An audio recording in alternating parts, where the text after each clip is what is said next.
आज जो मैं आपको सिखाने वाला हूँ वो फ्री में कोई भी नहीं सिखाता, इसलिए इस वीडियो को बिल्कुल भी मिस मत करना। मैं आपको सिखाऊंगा स्टेप बाय स्टेप डिटेल में हर एक चीज, जिसको देखने के बाद आप भी इट्स कुंवर भाई की तरह वीडियो बनाना सीख जाओगे। तो जल्दी से वीडियो शुरू करते हैं और ओपन करते हैं ब्लेंडर। ओके, तो मैंने यहाँ पर ब्लेंडर ओपन कर लिया है। डिफॉल्ट क्यूब कैमरा और लाइट को डिलीट करते हैं। कीबोर्ड से ए प्रेस करना है तो ये सब सिलेक्ट हो जाएंगे और कीबोर्ड पर डिलीट का बटन दबा देना है, जिससे ये डिलीट हो जाएंगे। अब हम ब्लेंडर की विंडो को स्प्लिट करते हैं कुछ इस तरह से। एक और विंडो बनाऊंगा मैं कुछ इस तरह से, और नीचे वाली विंडो को मैं कर लूंगा यूवी एडिटर। अब हम अपने रेफरेंस इमेज को इस यूवी एडिटर में ले आएंगे। तो हमारी रेफरेंस इमेज यूवी एडिटर में आ चुकी है, ताकि हम इसे साथ साथ देखकर सही बना सकें। अब मैं लूंगा एक प्लेन और इसे थोड़ा बड़ा कर लूंगा। अब हम एक ऐड करेंगे कैमरा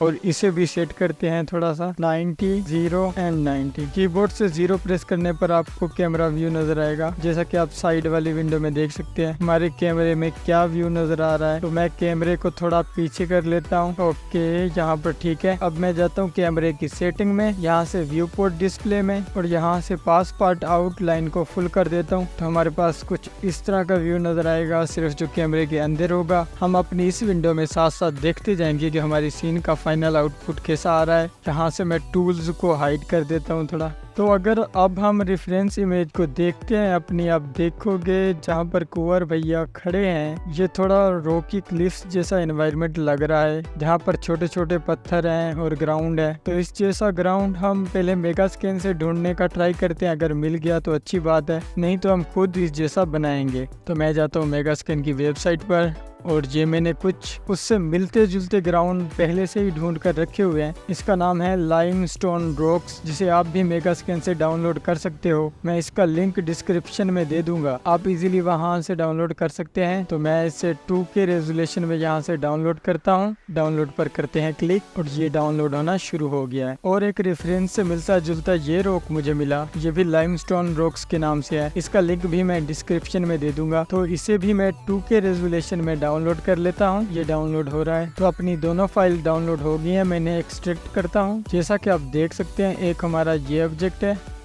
और दूसरा ऑब्जेक्ट हमारा ये है।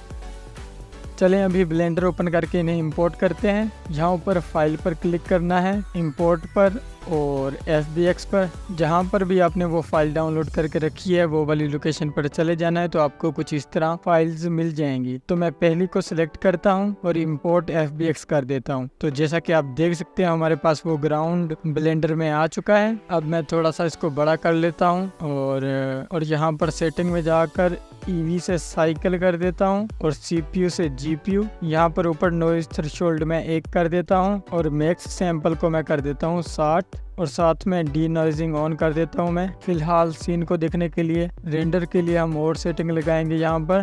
तो अब जिस विंडो में हम अपना फाइनल रिजल्ट साथ साथ देखेंगे, उसे मैं कर लेता हूँ सॉलिड से रेंडर्ड मोड में। तो आप यहाँ पर देख सकते हो अभी हमारे पास कोई भी लाइट नहीं है। तो यहाँ से मैं जाता हूँ वर्ल्ड प्रॉपर्टीज में, कलर पर क्लिक करता हूँ और फिर मैं यहाँ से चूज करता हूँ स्काई टेक्सचर। तो अब हमारे सीन में लाइट आ चुकी है, जैसा कि आप देख सकते हैं। मैं लाइट की स्ट्रेंथ थोड़ा कम कर देता हूँ 0.5 और सन एविलेशन में कर देता हूँ अराउंड 5। इस तरह का रिजल्ट हमारे पास आ जाएगा। अब हमने जो ये ऑब्जेक्ट इंपोर्ट किया, इसको टेक्सचर करते हैं। इसके टेक्सचर भी आपको उसी फोल्डर में मिल जाएंगे जहाँ से ये आपने इंपोर्ट किया। तो मैं यहाँ पर क्लिक करके जाऊँगा शेडर एडिटर में और ऑब्जेक्ट पर क्लिक करूँगा और यहाँ से मैं सिलेक्ट करूंगा न्यू पर। ये हमारे पास प्रिंसिपल्ड BSDF आ चुका है। सिंपल आपने इस पर क्लिक करना है और Ctrl+Shift+T दबाना है कीबोर्ड से। तो आप अपने टेक्सचर वाली जगह पर आ जाएंगे, जहाँ से आपने सब टेक्सचर को सिलेक्ट करना है और प्रिंसिपल्ड टेक्सचर सेटअप पर क्लिक कर देना है। ये खुद ब खुद उस पर अप्लाई हो जाएगा बिल्कुल ठीक तरीके से, आपको और कुछ भी करने की जरूरत नहीं। अगर आपके पास Ctrl+Shift+T दबाने से ये ऑप्शन नहीं आ रहा, तो आपने एडिट में जाना है, फिर प्रेफरेंस में जाना है और यहाँ पर क्लिक करना है एड ऑन्स पर। तो यहाँ पर आपने सर्च करना है नोड रेंगुलर। तो ये नीचे आ रहा है, जैसा कि मेरे पास टिक है, आपके पास अनटिक होगा, आपने इसको टिक कर देना है। तो आप भी Ctrl+Shift+T दबाकर ऐसा कर सकते हैं आराम से। अब हम इसकी पोजीशन सेट करते हैं। तो जैसा कि आप रेफरेंस इमेज में देख सकते हो, कैमरा थोड़ा नीचे है उस क्लिप से। तो हम पहले अपने कैमरे को यहाँ से सिलेक्ट करेंगे और थोड़ा सा आगे ले जाएंगे, फिर थोड़ा सा नीचे करेंगे। आई थिंक ये ठीक रहेगा। मैं थोड़ा सा इसे और आगे मूव करता हूँ, यहाँ पर ठीक है। अब मैं ऑब्जेक्ट को सिलेक्ट करता हूँ जो कि हमारा रॉक क्लिफ का ऑब्जेक्ट को थोड़ा सा स्केल अप कर देता हूँ बड़ा। ओके, आई थिंक हमें इसे रोटेट करने की ज़रूरत है, तो मैं इसे रोटेट कर लेता हूँ थोड़ा सा रेफरेंस के हिसाब से देखकर। आई थिंक ऐसा ठीक रहेगा। तो अभी कैमरे को क्लिक करते हैं और देखते हैं हम थोड़ा सा इसे एनिमेट करके कि कैसा आता है। मैं इसको थोड़ा सा बैक लेकर जाता हूँ और हम अपना कैमरा एंगल यहाँ पर अगर रखेंगे तो मैं इसे थोड़ा सा आगे लेकर जाता हूँ। आई थिंक इट्स परफेक्ट, ये हमारे लिए बिल्कुल सही है। तो अब हम जैसा कि आप रेफरेंस इमेज में देख सकते हो, एक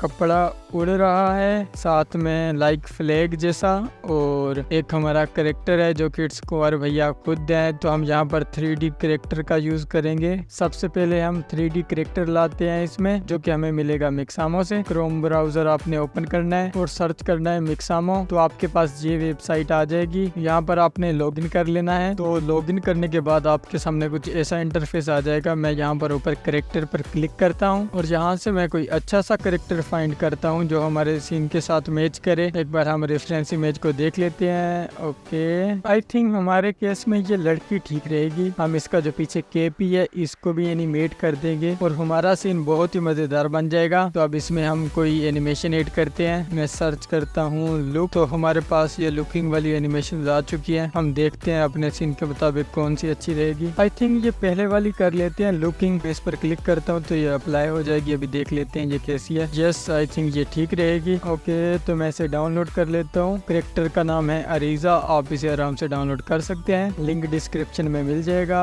रैम पर सेकंड में कर लेता हूँ 24 और डाउनलोड। ओके जी, डाउनलोड हो गया है हमारा करेक्टर। अब हम दोबारा वापस ब्लेंडर में जाते हैं और यहाँ पर उसे इंपोर्ट करते हैं। तो हमने उसे FBX फॉर्मेट में डाउनलोड किया था, तो फाइल में जाना है, इंपोर्ट और FBX। तो हमारा करेक्टर इंपोर्ट हो चुका है। अब अपने हिसाब से इसे स्केल डाउन स्केल अप कर लेना है। तो मैंने कुछ इस तरह से अपना करेक्टर सेट कर दिया है सीन में। अब इसे प्ले करके देखते हैं।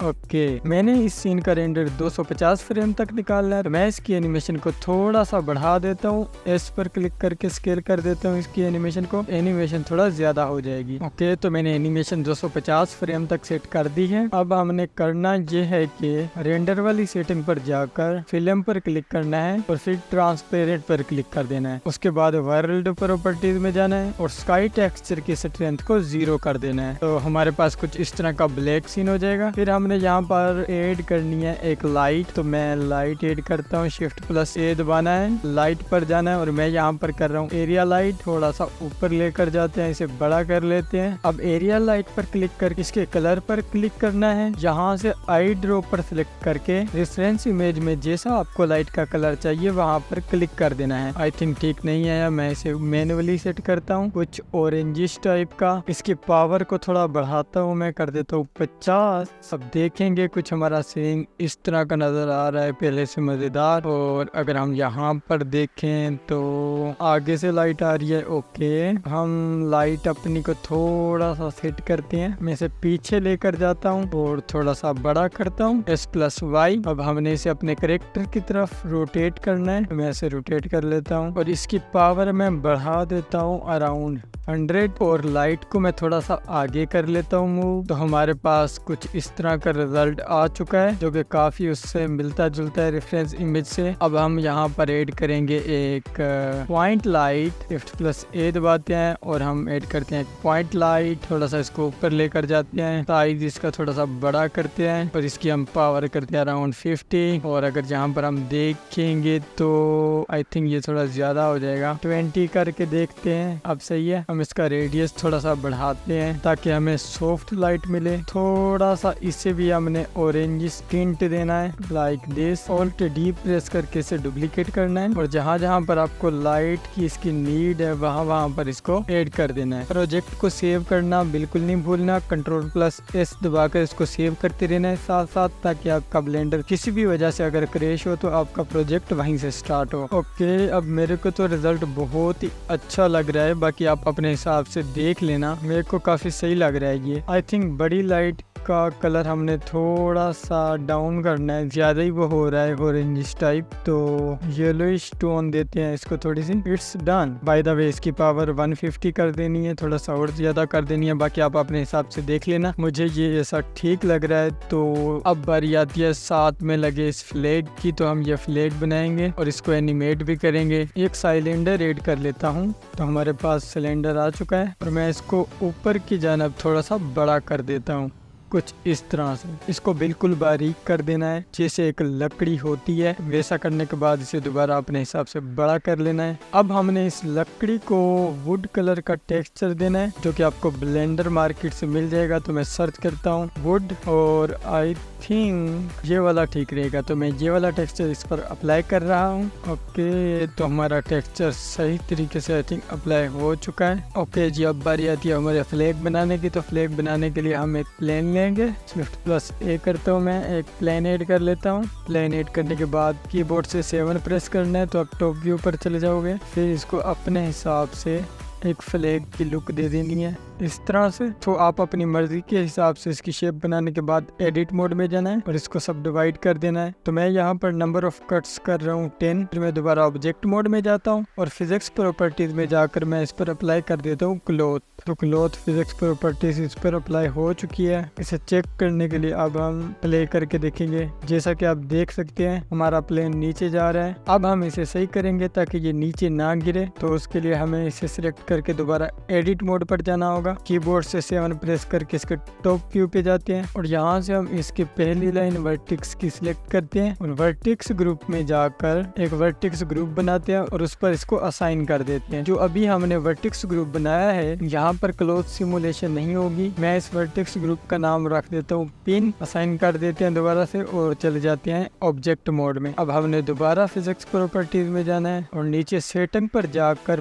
पिन ग्रुप की जगह वो पिन हमने सिलेक्ट कर देनी है। अब अगर आप देखेंगे तो मैं इसे प्ले करता हूँ, 1 मिनट, ये प्ले। तो आप देख सकते हैं जो हमने वर्टेक्स ग्रुप बनाया था वहाँ से क्लोथ सिमुलेशन नहीं होती, बल्कि ये वहाँ से रुक जाता है। अब इसे हम अपने वुड के साथ लगाएंगे। ओके, तो हमें इसे थोड़ा सा रोटेट करके सेट करना पड़ेगा। अगर अब हम इसे प्ले करके देखें तो आप देख सकते हैं ये कुछ इस तरह से काम कर रहा है। अगर आप गौर से नजदीक से देखेंगे तो आप देखेंगे इसके पिक्सल जो है, मतलब क्वालिटी जो है वो अच्छी नहीं आ रही। उसके लिए हमने मॉडिफायर में जाना है और इस पर अप्लाई करना है सब डिवीजन सरफेस मॉडिफायर। अब अगर आप देखोगे तो ये पहले से काफी अच्छा हो चुका है। तो मैं इसे अप्लाई कर देता हूँ। तो अब हमारे फ्लैग की पहले से अच्छी क्वालिटी हो गई है। अब दोबारा अपने फ्लैग को क्लिक करके राइट क्लिक करना है और इसे शेड ऑटो स्मूथ कर देना है। तो अब ये पहले से भी ज्यादा अच्छा हो गया है। अब हम अप्लाई करते हैं इस पर टेक्सचर अप्लाई करने के लिए इसके हमने शेडर एडिटर में जाना है, इसको क्लिक करना है और न्यू पर क्लिक करना है। तो हमारे पास ये प्रिंसिपल्ड BSDF आ जाएगा। तो हम फ्लैग को टेक्सचर करेंगे ओपन हैमर की पिक्चर के साथ। सिंपली ओपन हैमर की कोई भी पिक्चर आपने ड्रैग एंड ड्रॉप करनी है या आप अपनी मर्जी के हिसाब से कुछ भी टेक्सचर इस पर लगा सकते हो। कलर को बेस कलर के साथ लगा देना है और फिर कलर को लगा देना है एमिशन के साथ। कुछ इस तरह का रिजल्ट आ जाएगा हमारे पास, आप जैसा कि देख सकते हैं। इसकी UV ठीक करने के लिए हम फ्लैग पर क्लिक कर देंगे, एडिट मोड में जाएंगे और इसे सिलेक्ट करके थोड़ा सा रोटेट करेंगे ताकि ये हमें सही रिजल्ट दे। तो मैंने कुछ इस तरह का टेक्सचर बना के इस पर फिट कर दिया है, जो कि बहुत ही अच्छा लग रहा है मुझे काफी। आप अपनी मर्जी के हिसाब से डिजाइन बनाकर लगा सकते हैं, कैसा भी दिल चाहे। ओके, तो इसके बाद मैं दोबारा जाता हूँ ऑब्जेक्ट मोड पर। अब हम इसे प्ले करके देखते हैं। परफेक्ट। एक चीज आपने नोटिस की होगी कि हमारा जो फ्लैग है वो हवा में फ्लाई नहीं कर रहा, बल्कि नीचे गिर जा रहा है। इसे ठीक करने के लिए हम ऐड करेंगे विंड इफेक्ट। इसमें Shift+A दबाना है और यहाँ से चूज करना है फोर्स फील्ड में विंड। ओके, तो हमारे सीन में विंड आ चुकी है। अब आपने अपनी मर्जी के हिसाब से इसको डायरेक्शन दे देनी है। मेरे केस में अगर ब्लास्ट सामने होगा तो मैं चाहता हूँ कि जो हमारा फ्लैग है वो पीछे की तरफ उड़े, इसलिए मैं अपनी विंड जो है पीछे की तरफ सेट कर दूंगा। ओके, अब हम जरा प्ले करके देखते हैं। तो जो हमारा विंड इफेक्ट है वो हमारे फ्लैग पर अभी तक असर नहीं कर रहा सही से, इसके लिए हमें जाना पड़ेगा विंड की प्रॉपर्टीज में और स्ट्रेंथ को थोड़ा सा मैं बढ़ाता हूँ अराउंड 800। अब अगर हम प्ले करके देखते हैं तो हमारे फ्लैग पर विंड थोड़ा थोड़ा असर कर रही है कि अगर फिर भी ये सही से काम ना करे तो आपने करना ये है कि फ्लैग को सिलेक्ट करना है और इसकी फिजिक्स प्रॉपर्टीज में जाकर आपने इसका वर्टिक्स मास कम कर देना है। लाइक अभी अगर आप यहाँ पर देखोगे तो 0.3 kg है, तो मैं इसे कर देता हूँ 0.01 kg। अगर अब हम प्ले करके इसको देखें तो पहले से ज्यादा अच्छा काम कर रहा है। तो अब हम दोबारा विंड पर क्लिक करेंगे और इसकी स्ट्रेंथ कर देंगे हम 20,000। अब अगर हम प्ले करके देखे तो हमारा फ्लैग बहुत ही अच्छे से लहरा रहा है। ओके, अब मैं इसकी दोबारा से पोजीशन सेट कर लेता हूँ थोड़ी सी। आई थिंक ये पोजीशन ठीक रहेगी फ्लैग की उड़ती हुई। सो मैंने ये चूज की, आप अपनी मर्जी के हिसाब से देख लेना। जो हमने ये बड़ी एरिया लाइट लगाई थी इसे डुप्लीकेट करना है। डुप्लीकेट करने के बाद इसे थोड़ा छोटा करना है। ओके, और इसको हम करेक्टर के ऊपर थोड़ा सा रोटेट कर देते हैं ताकि हमारा करेक्टर भी ब्राइट नजर आए। तो मैं इसे साइड एंगल से लगाऊंगा करेक्टर के।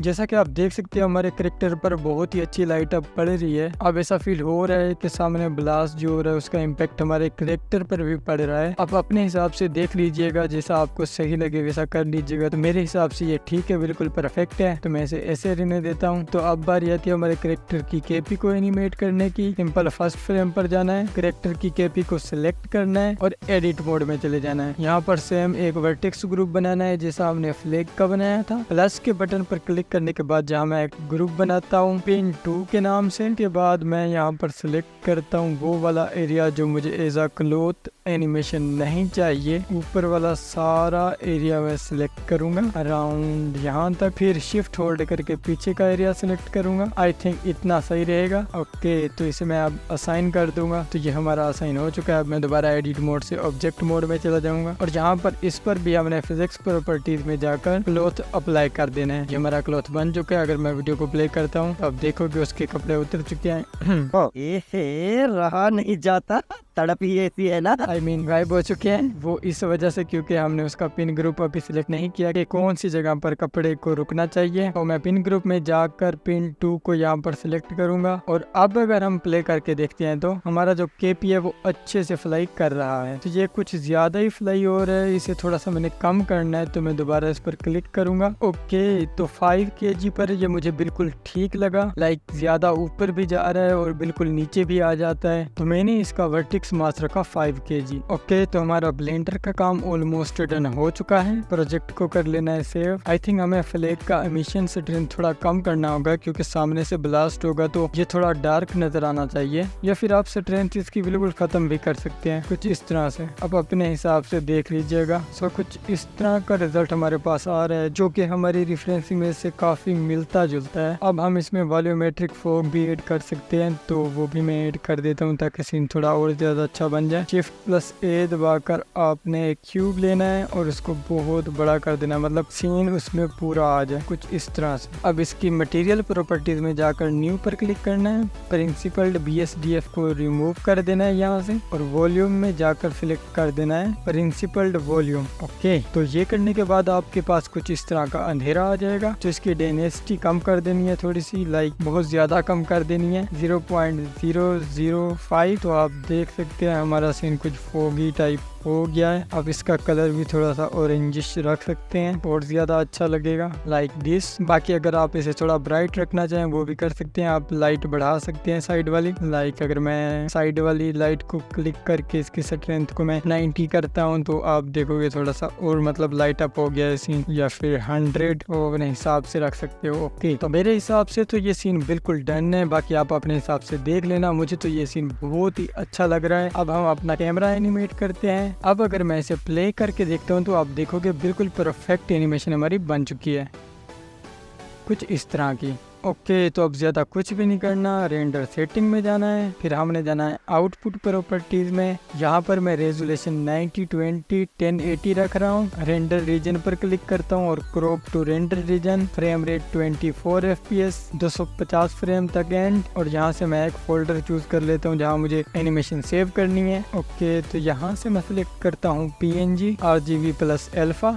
ओके, तो फिर मैं रेंडर पर जाता हूँ, रेंडर एनिमेशन पर क्लिक करता हूँ और हमारा सीन रेंडर होना स्टार्ट हो चुका है। ओके, तो जैसा कि आप देख सकते हैं हमारा रेंडर कंप्लीट हो चुका है। अब हमने ब्लेंडर को करना है क्लोज और ओपन करना है after effect. After effect open करने के बाद यहाँ पर डबल क्लिक करना है। डबल क्लिक करने के बाद जिस फोल्डर में आपने रेंडर निकाला उस फोल्डर को ओपन कर लेना है और पहली इमेज को सिलेक्ट करके इंपोर्ट पर क्लिक कर देना है। तो आपका सारा इमेज सीक्वेंस वीडियो बनकर आफ्टर इफेक्ट में आ जाएगा। फिर आपने उस पर राइट क्लिक करना है, इंटरप्रेट फुटेज में जाकर मेन पर क्लिक कर देना है और यहाँ पर आपने फ्रेम पर सेकंड और फ्रेम पर सेकंड 30 को खत्म करके 24 लिख देना है, क्योंकि हमने रेंडर 24 फ्रेम पर सेकंड किया था। अब यहाँ से इसको ड्रैग करके यहाँ पर ले आना है और यहाँ पर आकर छोड़ देना है, तो आपकी एक कंपोजिशन इस तरह बन जाएगी। तो ये हमारी वीडियो टोटल बनी है 10 सेकंड की। अब आप सोच रहे होंगे यहाँ तो कोई ब्लास्ट ही नहीं है, यहाँ तो बिल्कुल सामने अंधेरा है। तो चलें अब हम अपने फुटेज के सामने ब्लास्टिंग की कंपोजिटिंग करते हैं। इसके लिए सबसे पहले आपने अपने क्रोम ब्राउजर में प्रोडक्शन क्रिएट की वेबसाइट ओपन करनी है। यहाँ पर सर्च करना है ब्लास्ट, तो आपके सामने बहुत सारी वीडियोस आ जाएंगी। साइड पर आपको एक ऑप्शन मिलेगा 4K डाउन, यहाँ पर क्लिक कर देना है। यहाँ पर क्लिक करने के बाद आपके पास एक न्यूक्लियर ब्लास्ट फास्ट के नाम से वीडियो आ जाएगी, जिसको आप बिल्कुल फ्री में डाउनलोड कर सकते हैं। तो मैं इसको डाउनलोड कर लेता हूँ। उसे डाउनलोड करने के बाद आपने डाउनलोड करना है लूपिंग डस्ट पार्टिकल फ्लोटिंग 1। फिर उसके बाद मैंने डाउनलोड की ये वाली पिक्चर PX फ्यूल की वेबसाइट से। ये सब चीजें डाउनलोड करने के बाद इन्हें इम्पोर्ट करना है आफ्टर इफेक्ट में। ओके, तो मैंने इन्हें इम्पोर्ट कर लिया है। सबसे पहले हम हेल सिटी के फुटेज को कंपोजिट करते हैं इसमें। ओके, तो मैंने ड्रैग एंड ड्रॉप कर दिया है अपने सीन में, तो ये कुछ इस तरह का नजर आ रहा है। उसके बाद हमने इन दोनों फुटेज के दरमियान ब्लास्ट फुटेज ऐड करनी है। ब्लास्ट फुटेज ऐड करने के बाद हमारा सीन कुछ इस तरह का दिख रहा है। इसके बाद अपने हिसाब से थोड़ी सी कंपोजिटिंग करनी है, साइज को छोटा बड़ा कर लेना है और इन सब के ऊपर हमने डस्ट पार्टिकल्स की फुटेज ऐड करनी है। फिर हमने एक एडजस्टमेंट लेयर लेनी है और उस पर डीप ग्लो अप्लाई कर देना है। ये करने के बाद आपने अपने हिसाब से कलर ग्रेडिंग कर लेनी है और कलर ग्रेडिंग करने के बाद now you enjoy the final video.